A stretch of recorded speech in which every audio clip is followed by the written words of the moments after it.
Now we shall be discussing the 8th point of my article, Islam and the State, a Counter-Narrative, which is related to democracy. In the narrative of the traditional scholarship, democracy has been seen as an unwelcome development, one which they have had to accept unwillingly. They do not accept it in principle. The people who are today seen pursuing the democratic struggle or struggling by forming political parties only consider it a means to achieve their goals. They haven't accepted democracy as a principle of governance. Their hearts are not open to it. Even if some people accept democracy in principle, they are very few and far between. It is commonly believed that democracy is a Western contribution to humanity. But I have written that centuries before the thinkers of the present age, the Quran had declared, Amruhum Shura Bainahum. The affairs of the Muslims are run on the basis of their mutual consultation. These are just 3 words, but the Quran has marvelously conveyed the whole idea through them. It means that the collective system of Muslims is neither based on the will of one person or family, nor on the will of anyone wielding the gun. And now, even God says that He will not interfere. The affairs of Muslims will be based on their views. They have to establish their own collective system. What also needs to be kept in mind is that any political rule can be established on 2 grounds only. First, since God is the creator of everything, He may appoint any person as the ruler. There can be no opposition to this appointment. The second option is that we choose a ruler by mutual consultation. The decision of the first kind reached its culmination with the appointment of Muhammad, peace be upon him, as God's messenger. That order is no longer in focus. Now, only one legitimate and legal method is left according to the demands of knowledge and reason. Please bear in mind that even this method is accepted due to compulsions. The reason for it is that political rule is not established for the sake of frivolity. It is established to help the oppressed. It is a real need for us to contain anarchy. Otherwise, what is our gain in earning money and then paying taxes to support a government which can then carry out excesses against us? It is a necessary evil that we accept to achieve some noble objectives. So, the decision to appoint a ruler can either be taken by us or by God. God will not appoint anyone now because that tradition has ended. Therefore, the people have to decide it now. Now, if someone claims that a particular family or a particular group, such as the scholars or some pious people, have this right to appoint a ruler, let them produce a certificate of their authority. The principle declared by God is that the collective affairs of Muslims are run on the basis of their mutual consultation. This clearly meant that a Muslim government would be established through their consultation alone. The norms of political society would be set by consultative process. Everyone will have equal rights in this consultation. Whatever is done through consultation will only be undone through consultation, and every individual will become part of the consultative process. Moreover, if a decision cannot be reached through a consensus or total agreement, then the opinion of the majority shall be accepted as the decision. If you break up the directive in the verse, their affair is based on consultation, it encompasses all these points. When you say that the system should run by mutual consultation, all these points would be its logical corollaries. I will not engage in a detailed discussion here as I have already discussed it in my book. You may read about that discussion in Meezan and also go through my essay titled Amruhum Shura Bainahum in my book Burhan. In this essay, I have not only discussed the meaning of this directive and its application, but also demonstrated how the rightly guided caliphate functioned in accordance with this directive. I have presented a very novel perspective in that essay. I had written that This clearly meant that a Muslim government would be established through their consultation alone, the norms of political society would be set by consultation, everyone will have equal rights in this consultation. Whatever done through consultation will only be undone through consultation, and every individual will become part of the consultative process. Moreover, if a decision cannot be reached through a consensus or total agreement, then the opinion of the majority shall be accepted as the decision.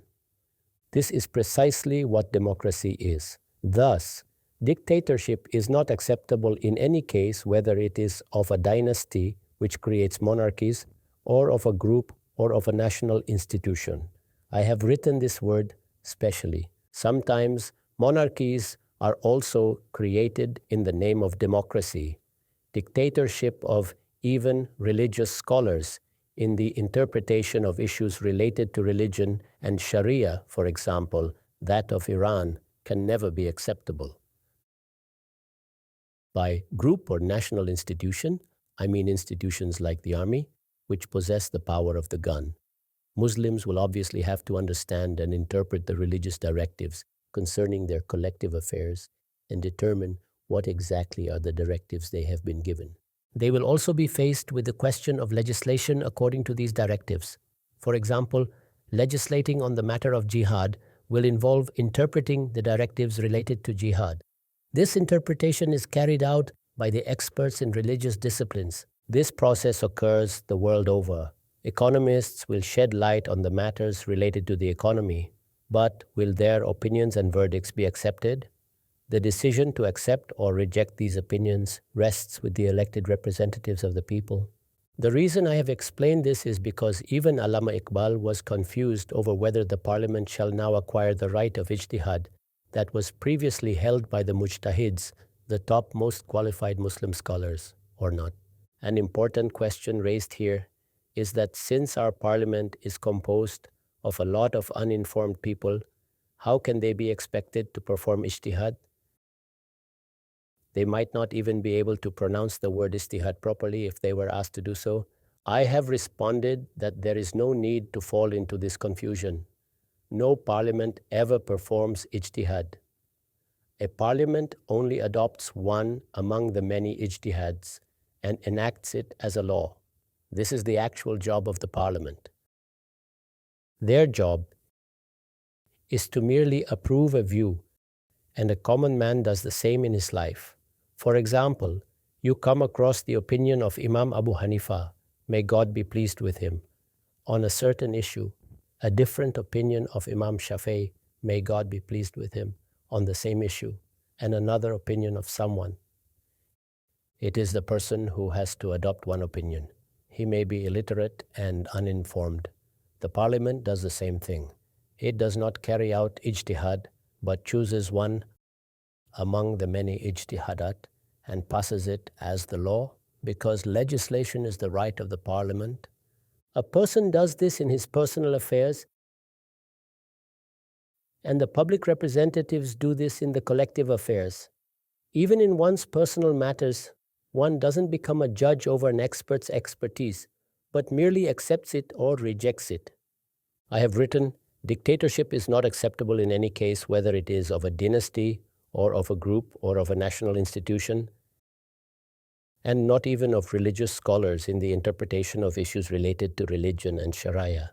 These scholars indeed have the right to present their views and express their opinions. However, their view can only become a law for the people to follow when the majority of the elected representatives accept it. This is the reason that when the Quran stated that the collective affairs of Muslims are to be decided by their mutual consultation, it did not put a restriction that only the pious people would be consulted or only the educated people would be consulted. Let the educated people perform their duty, which is to educate the masses. If the common people accept this education, well and good. If they don't accept it, then your jurisdiction ends here. You cannot take any step beyond this. Our most ancient thinkers, such as Plato and Aristotle, have made this very mistake. They dreamed of an aristocracy where people are ruled by the philosopher kings. This is not possible. A government may only be established in two natural ways. Either God will appoint it or the people will appoint it. And as the people are, so shall their government be. If the consciousness of moral values is strong in the people, the government will be good. If the educational standard improves among the people, the educational quality of the government will also improve. A government is nothing but a manifestation of the existing realities. No false dreams should be entertained about it. I have written, these scholars indeed have the right to present their views and express their opinions. However, their view can only become a law for the people to follow when the majority of the elected representatives accept it. In modern states, the institution of the parliament has been constituted for this very purpose. It holds and should hold the final authority in the system of state. This authority is not vested in any qualified jurist, not even someone like Imam Abu Hanifa, may God be pleased with him, were he present in the world today. Even if all the jurists unanimously give an opinion, it still will not hold authority. This holds true for experts of any field. Even the legal experts have to present their opinion before the parliament, which ultimately has to accept it or reject it. Once it is accepted, it will become a law. But before this, it is merely an academic opinion which everyone has a right to present. People do have a right to criticize the decisions of the parliament and to try to point out their mistakes. This question is often raised that what if the parliament takes a wrong decision and enacts a wrong law?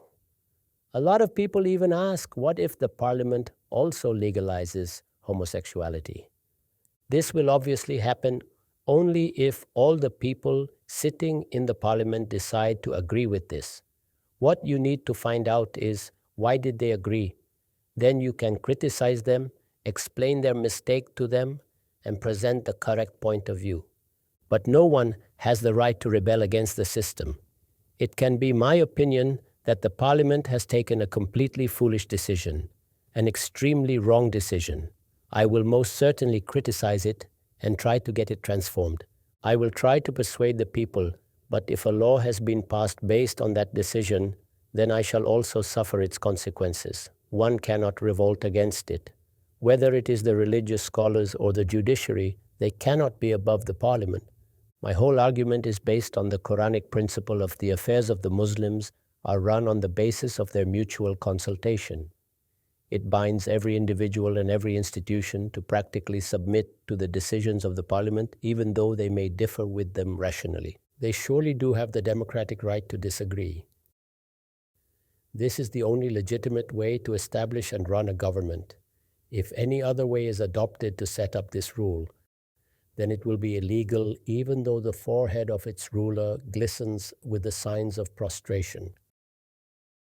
Or even if he is bestowed the title of Commander of the Faithful. You can understand why I have written the last sentence. If someone were to proclaim that they have never missed the pre-dawn prayer, even then the rule remains illegitimate. It is still said by our people that the United States terminated the government of Taliban in Afghanistan.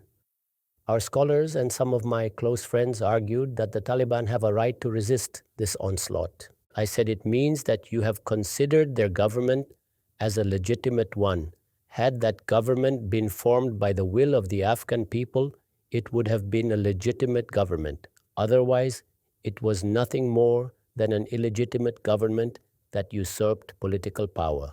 Let us accept for some time that an illegitimate government was brought to an end through an illegitimate intervention. Why should I have any interest in this? Even today, the discourse is that the Taliban have a right in Afghanistan and they should be brought to the table, that a dialogue should be held with them, that they should be given a part in the government and should be included in the system. But according to the well-established principles of Islam and the world, the people of Afghanistan should be given the right to choose their government and the Taliban to present themselves before the people. If the people elect them, all the disputes will be settled. Thus, all this discussion is ignoring this basic principle, and most often, this is the reason for many misconceptions.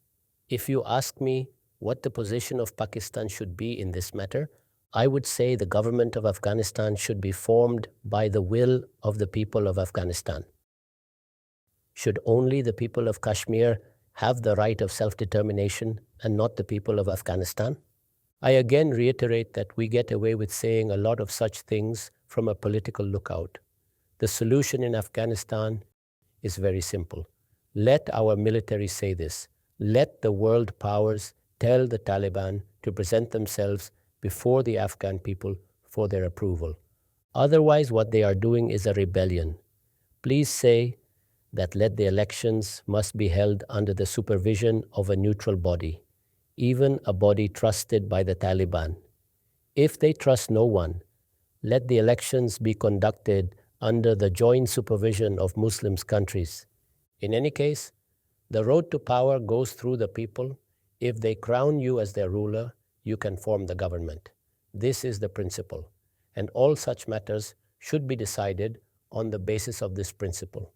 It is only this way which is justified in setting up the rule of Islam and to run it, not 2 or 3 ways as suggested by Shah Waliullah, may God be pleased with him, that a rule can also be established through istila and tagalub, which is acquisition of authority by force, the investiture being regarded as fait accompli. No doubt it will get established in the sense that it is imposed on us due to our weakness, but how will it be a legitimate rule? Supporting an illegitimate rule and arguing for its rights is a clear violation of Islamic principles. So I had written, this is the only legitimate way to establish and run a government. If any other way is adopted to set up this rule, then it will be illegal, even though the forehead of its ruler glistens with the signs of prostration, or even if he is bestowed the title of Amir al-Mumineen. To support an illegitimate government, to ally with an illegitimate government, to argue for the rights of an illegitimate government, these are clear violations of this principle. What is the purpose of democracy if not settling differences between people?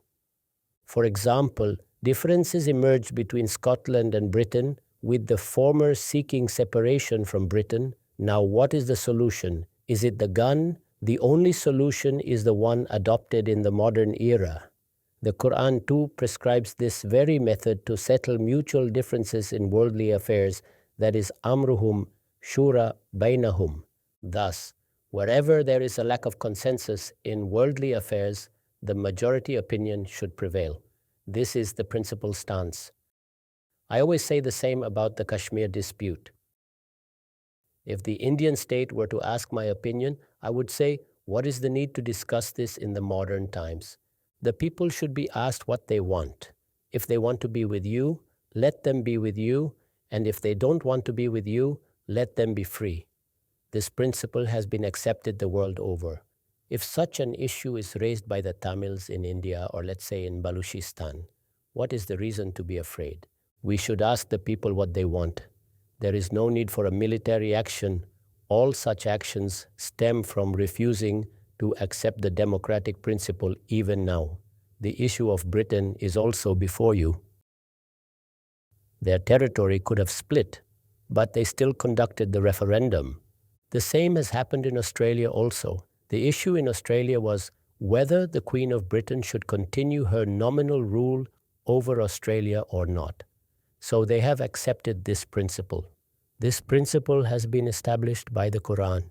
If you refuse to accept this principle, then the matters are settled by the gun alone.